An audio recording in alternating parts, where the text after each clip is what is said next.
So now we're going to talk a little bit about ADHD and lifestyle. And we know that research has been associated with, the research has shown that there is an association between having ADHD and having to deal with excess weight issues. We know that the impulsive and inattentive components of ADHD impact eating behaviors for a variety of reasons. The inhibition that's associated with impulsivity tends to contribute to children eating large amounts of food. So what happens is that they tend to be less in tune with mindful eating and less in tune with eating and tuning into their bodily cues of feeling full. We also know that the inattention creates difficulties around organization associated with following a healthy eating plan, preparing food, and following healthy eating patterns.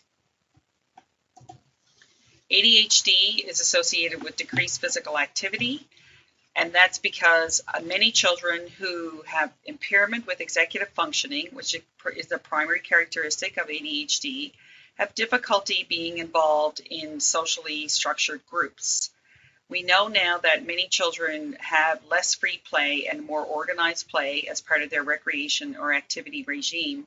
And when children who have trouble with executive functioning, staying on task, being able to follow directions, participating in a group, those kinds of things, that many kids with ADHD will end up trying groups but ending up having to quit or will lose interest in the group and then drop out. So because of that, they're not getting as much physical activity of their peers as their peers. The social skills challenges that a lot of kids have with ADHD as well will impact their teen belonging and any kind of group participation that they might have been able to have.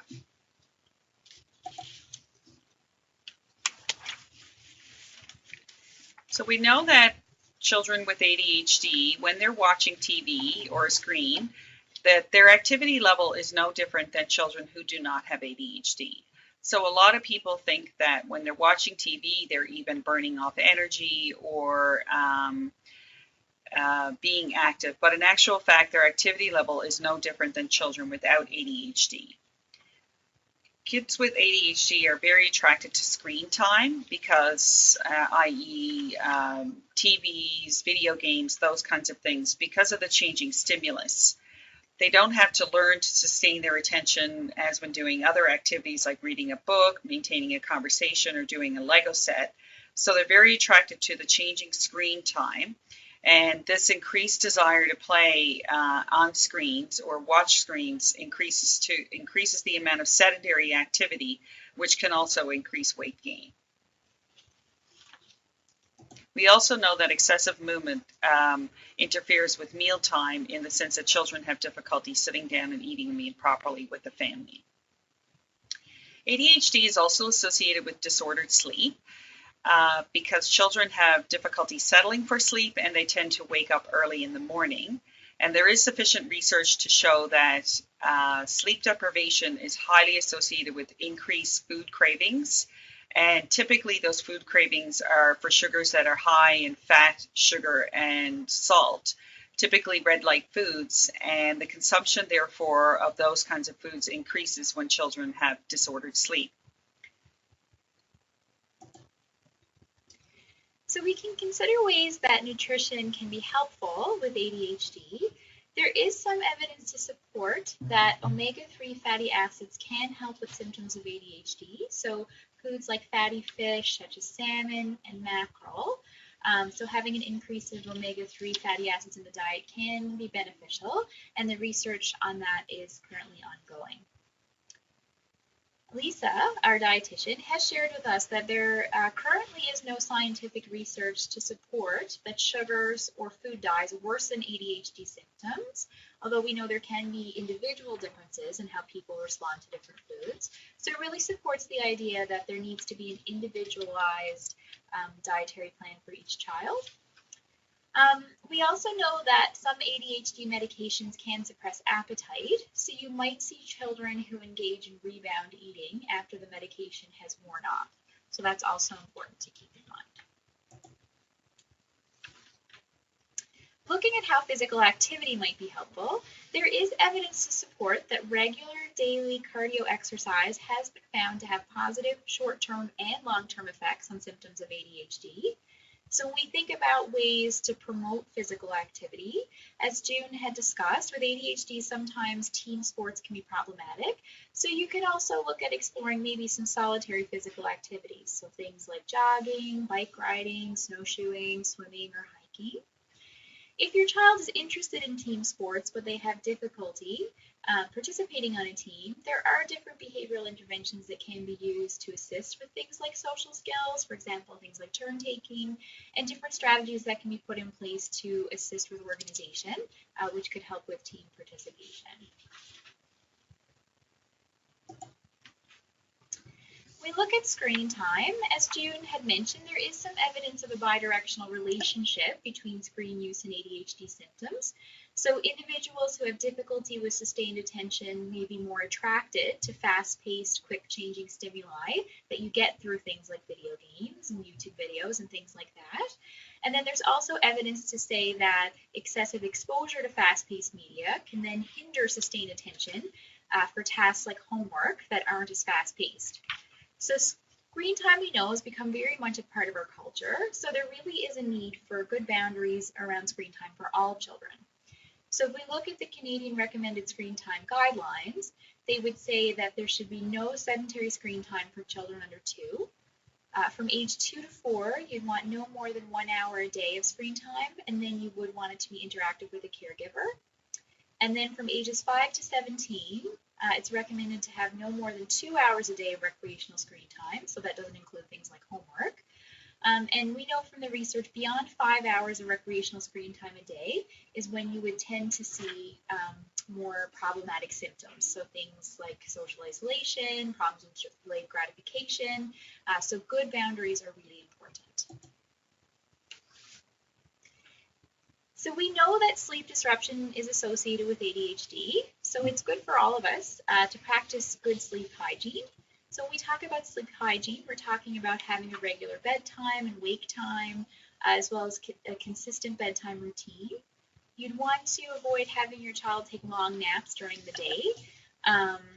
You'd want to try to get some exercise in during the day. We know that's beneficial for the hyperactivity component as well, but as well for sleep, exercise is really helpful. We'd want to be avoiding caffeine, of course, and then turning off screens at least an hour before bed so that the light from the screen doesn't interfere with falling asleep. If sleep is a major concern for a child with ADHD, there is some evidence that structured programs for sleep may be beneficial to help with sleep for children with ADHD. So one of the programs that has been researched is through the Strongest Families program, and the Strongest Families program is available in Newfoundland and Labrador.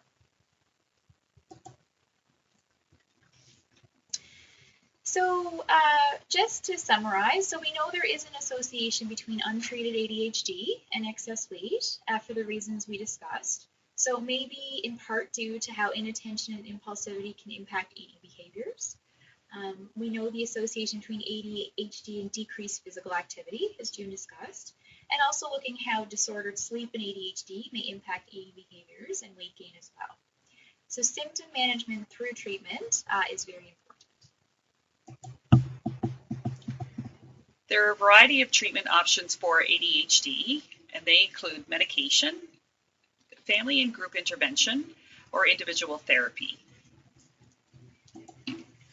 When dealing with medication, we know that many children who need medication will still need, as young children, will need it as teens, and some will need it as adults. There are two kinds of medication that are used for ADHD. One is a stimulant, and the other is a non-stimulant. An example of a non-stimulant medication would be Strattera, and a stimulant medication would be something like Ritalin, Concerta, those kinds of medications.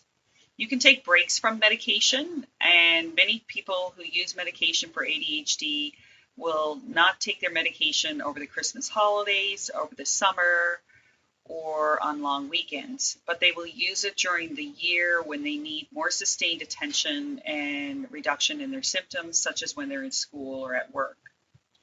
Medication must be adjusted with age and growth and weight change. So if a child is taking 10 milligrams at age 6 and then has a major growth spurt, it's really important to speak with your doctor regarding the additional weight gain and the size of the child so that their medications can be adjusted. The effectiveness of medication can change over time. So if you're using a medication at a certain age, it can work for maybe several years or 6 months or 8 months. And then you may find that the medication efficacy may lower and the medication may need to be changed. You can also return to previously used medication. So if you use, as an example, Ritalin from ages 8 to 10, and then you try Strattera from ages 10 to 12, you can return to Ritalin even if it was losing its efficacy the last time you used it. So these are important things that are handled by a medical professional, either a psychologist, or a psychiatrist, a pediatrician, a GP, or neurologist. And it's important to have the medication monitored carefully by your doctor or the child's doctor to ensure that they don't have too many negative side effects from it.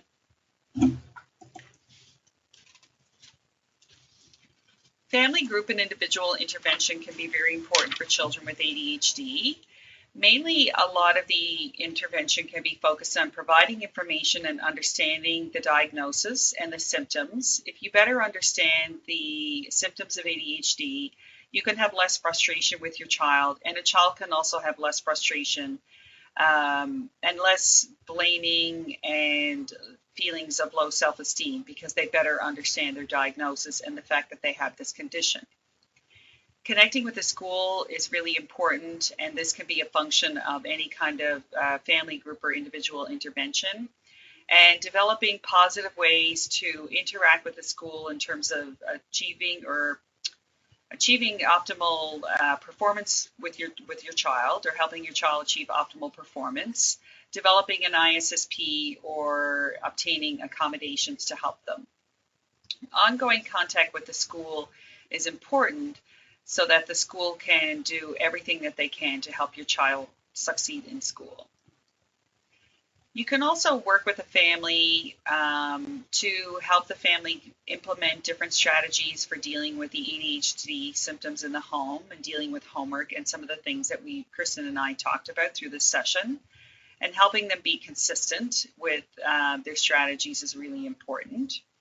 You can do mindfulness training with either the child or the child and family so that people learn to practice mindfulness, which can help in reducing some of the impulsivity. It's also important when dealing with children with ADHD that the siblings are not left out. In many cases of ADHD, the family focuses a lot on the child with the symptoms and expend a lot of energy helping that child succeed, and the other children can sometimes either be forgotten about, or not necessarily forgotten about, but may consume less attention. And sometimes involving them in the process, helping them understand what's happening in their family, can be very important for them. In addition to this, for children who have ADHD who have aggressive behavior with impulsivity, working with a sibling can be a supportive kind of intervention to help them deal with their fears of being around an aggressive sibling. It's important to know that symptoms of ADHD, so those inattention, hyperactivity, impulsive symptoms, can be present in other conditions as well. So for example, if you have a child who has difficulty sustaining attention in class, or seemingly restless in class, and you're not seeing it outside of school or outside of schoolwork, it may be related to difficulties with learning. So having difficulty paying attention because they're not understanding, for example, what's being taught. You may see symptoms of inattention, distractibility, if there's a major life stressor for the child, or if there's some history of trauma. So you'd also see similar things with anxiety or possibly a mood disorder as well. You may see a child who seems very distracted or has trouble paying attention. Again, this would be maybe more related to anxious thoughts that they're having, or sort of negative thoughts that they're having, and really getting caught up in those.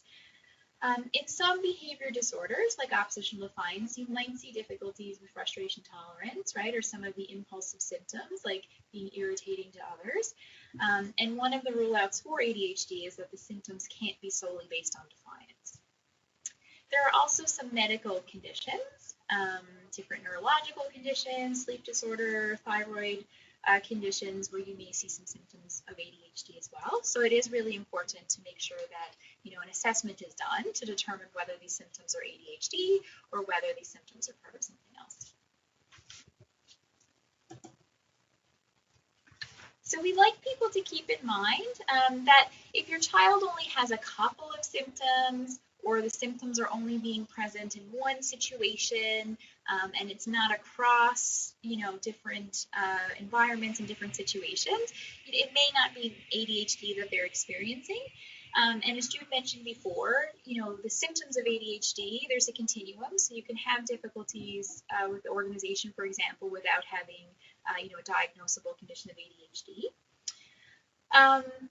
We also want to keep in mind that sometimes the kids who only have the primarily inattentive type of ADHD can be overlooked because they tend not to be, they're not getting attention for bad behaviors in class. So they can kind of be missed. So if you feel that your child is struggling, with inattention in a really significant way, you would want to get that checked out. And as June had said, ADHD can be diagnosed by different physicians or through an assessment done by a psychologist. So if you have concerns that your child may have ADHD, as we said, it would be important to have a proper assessment. We wanted to take a minute just to highlight some of the possible benefits or some of the things that come with ADHD that can be positive. People with ADHD sometimes have high creativity, which certainly can have a lot of benefits. Sometimes the high energy can lead to productivity if it's really channeled in the right way. If that's someone who's very kind of enthusiastic and high energy, that can be an asset if it's channeled appropriately. And people with ADHD tend to be kind of fun, exciting, easily excited people, so they can also be a lot of fun to spend time with and fun to be around. So we just wanted to take a moment just to highlight some of the benefits as well. So that ends our webinar. We hope you found it to be helpful and informative. If you have any feedback, please feel free to contact the Janeway Lifestyle Program, and you can see the Lifestyle Program email address listed on the screen. Thank you very much.